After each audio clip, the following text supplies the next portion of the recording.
is no central vocalist to sort of guide you through the experience, or to sing about something that you would immediately connect to and then start thinking about.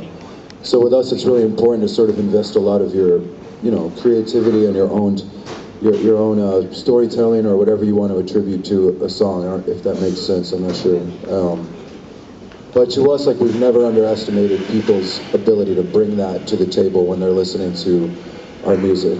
And we find that people with big imaginations tend to gravitate towards this kind of music specifically.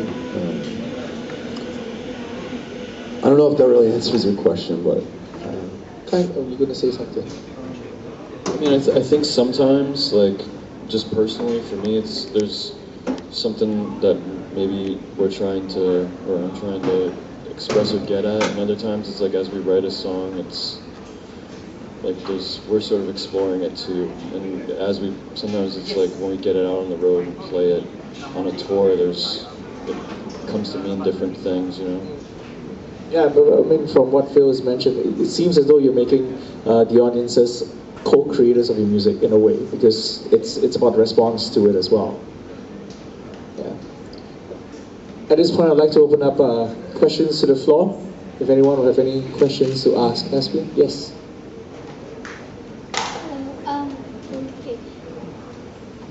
Okay, sorry. I find that composition, a lot of the idea of composition is to sort of experiment and discover new things. But if all your music sort of follows a certain structure all the time, something that you mentioned, how do you keep it fresh and keep experimenting with the same structure? We introduced some new instruments on Waking Season. We used some strings. What was on Heart That Fed? What was the instrument that you put in there? It was, the mellotron, and that was a big a breakthrough for us. I feel like we really like that tone, and it helped us, write based around something that sounded different than Tertia, the album we did before that was a lot heavier and dense. I don't know, anybody else? I mean, you might probably be referring to the quiet loud dynamic thing, maybe. Or I mean, with post-rock, it's become a little predictable now, obviously. I don't know how many people are actually listening to the genre of music. I see your t-shirt, so I know you do, right on. But the music can be very peaceful and quiet, and then out of nowhere just sort of explode, which is really epic, right? But then that becomes a little predictable. So that method of songwriting has become sort of old hat, and people are trying to explore ways to keep that fresh. For our last record, we tried to intentionally avoid that. There are certain things that we would set out that we would say we didn't want to do, that we feel like people had done before, and try to find a new approach to it. So I think it's a lot about just being intentional about what you're trying to go for, and like everyone democratically agreeing on it together and sort of writing it in stone and like just holding to it, I guess. And also trying to just think outside the box, which is, the hardest part. But. Yeah, actually, speaking of Waking Season, you guys mentioned it was a humbling experience, but also really enlightening. And there was a lot of letting go of egos and stuff, and we had a few false starts and stuff. Would you like to talk a little bit about that? In trying to take it into a whole new level, different way of approaching post-rock. I mean, the more it's like anything, painting, being a filmmaker, being a businessman, a banker, you name it. I mean, the more exposure, the more people hear about our music, the more pressure you feel, the more self-conscious you feel, the more you're scared of letting people down, or not growing, or not evolving the way that you wanted to. And for us, we've been doing this for 10 years, and we're not the most popular band in the world by any stretch, but I mean, we're a long way from home right now, and there's people that know our songs, and that comes with a whole, crazy bunch of things that you have to sort of address as an artist. For us, I think we really just didn't have an idea at first of what we wanted to accomplish with this record, how we wanted to move the band forward and keep it fresh.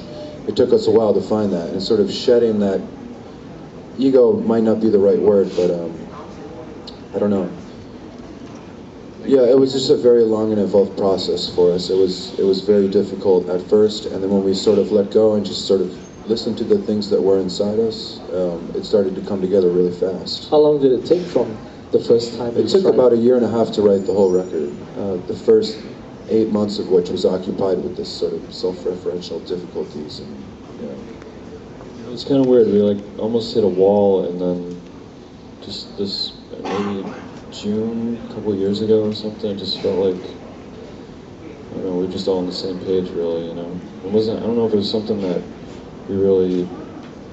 I mean, we just kind of fought through it, and we just got there together. Any other questions? Yes.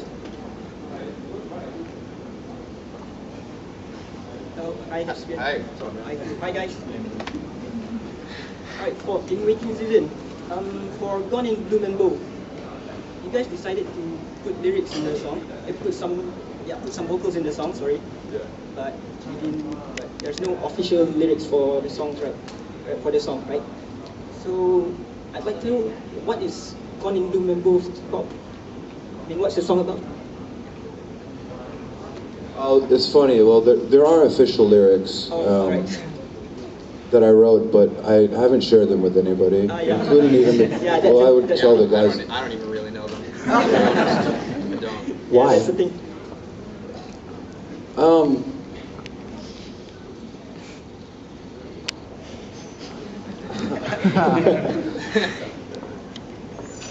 I think to reference what I was saying earlier, the more exposure you receive, the more people start listening to what you're actually doing. You give a lot of yourself away. When we're on stage every night, I mean, it's a very physical show. We're giving 100% of ourselves to the audience and to the moment and to whatever's happening in the room. When you go on tour, you're talking with people, you're hanging out, you're playing, you're traveling. It's a very giving, demanding experience. And at some point in the mess and the crazy, maelstrom that can be being in a band, which is a very public experience, it can be important to retain something that's just yours still, that's private. You know what I'm saying? Yeah, I get what you're saying. So that was an opportunity just for me personally to do something that was sort of shrouded in a little bit of mystery and maybe might encourage someone to ask a question, but it's something that is only for me. You know what I mean? And I think, like I said, everyone has that in their life, whatever it may be, and hopefully all the time, it's a good thing, yeah, so that's just sort of a little feather in my cap, I guess. Well, that's one hell of a song. Good Cool, job, guys. thanks a lot, man. We're very proud of that song. How then do you reconcile this idea of keeping bits for yourself with your labeling of artists as stewards of truth? Because I think there was one article which you mentioned that you saw artists as stewards of truths.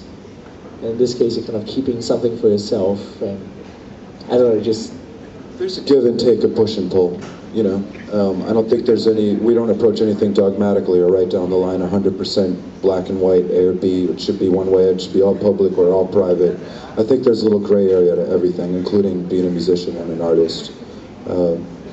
Stewards of truth, wow, that's very lofty. That sounds a little pretentious now, I probably said that. yeah, it was, I gotta dig it up, but I read something online.